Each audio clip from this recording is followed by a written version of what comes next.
Good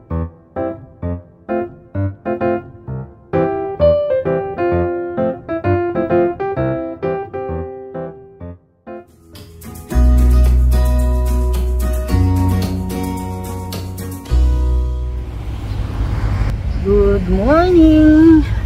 Magandang umaga! Naka-face mask ang Lola Miray. Kumusta na mga lolo, lola, nanay, tatay, mga kapatid at kaibigan? I hope na okay lang kayo at walang dinaramdam ang Lola Miray papunta sa exercise together with the senior ladies. As you can see, foggy, malabo. Mahamog. So ang Lola Miray kailangan mag face mask for this morning. So ang Lola Miray, magjo-join muna tayo sa senior ladies exercise. So ang tabi lang mga lola, huwag iwanan ang Lola Miray. Hininga lang lola. Naka 1 hour tayo ng exercise with the senior ladies.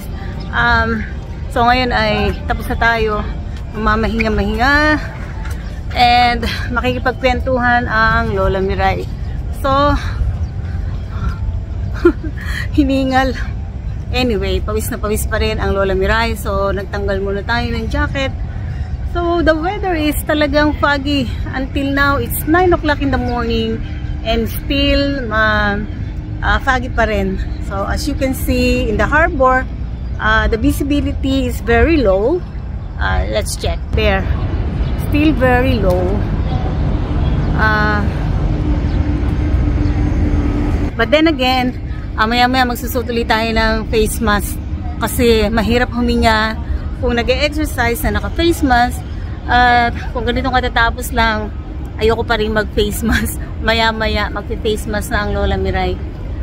The weather kasi hindi masyadong maganda, so hahanap tayo ng pwesto kung saan tayo pwedeng makipagkwentuhan. I hope nasasamahan nyo ang Lola Miray.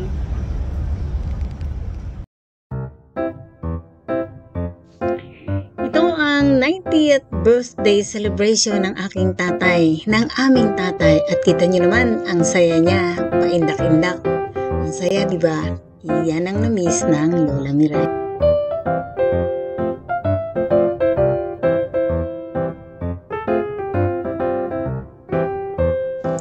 Yan yung maganda kong kapatid, masayahin, magaling sumayaw, so kayang-kaya niyang patawanin ang aming tatay.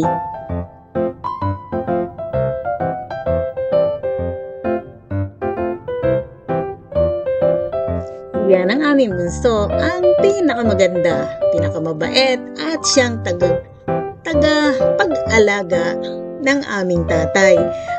Of course, ang nabibidyo, ang aking isa pang kapatid, siya yung pinakamatalino kasi siya yung laging kausap ng doktor, siya yung laging tagabili ng gamot at nag-aasikaso sa mga medical needs ng aming tatay.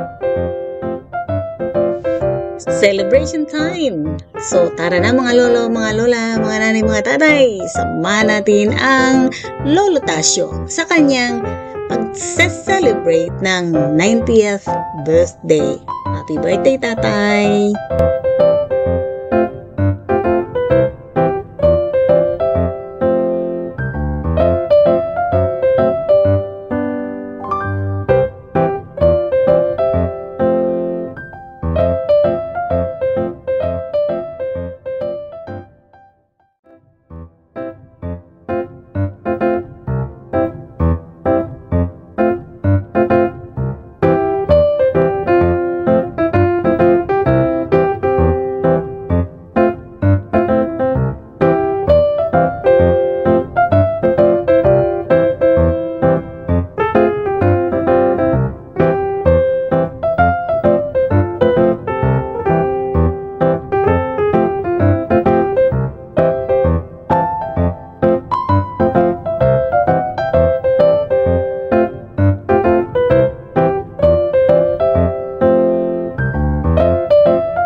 I hope mga lolo, mga lola, mga nanay, mga tatay, sana nag-enjoy kayo kahit paano sa pagbabahagi ng Lola Miray sa munting kaganapan ng 90th birthday ng aming tatay.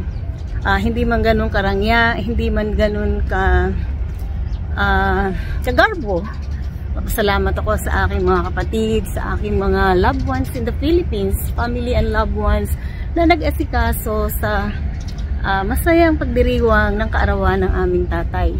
So I hope na sa susunod na kaarawan pa, bigyan pa ng mahabang buhay ang aming tatay at marami pang kaarawan, at sana by that time makauwi na ang Lola Miray. So mga lolo, mga lola, hanggang dito na lamang natin i-end ang ating video for today.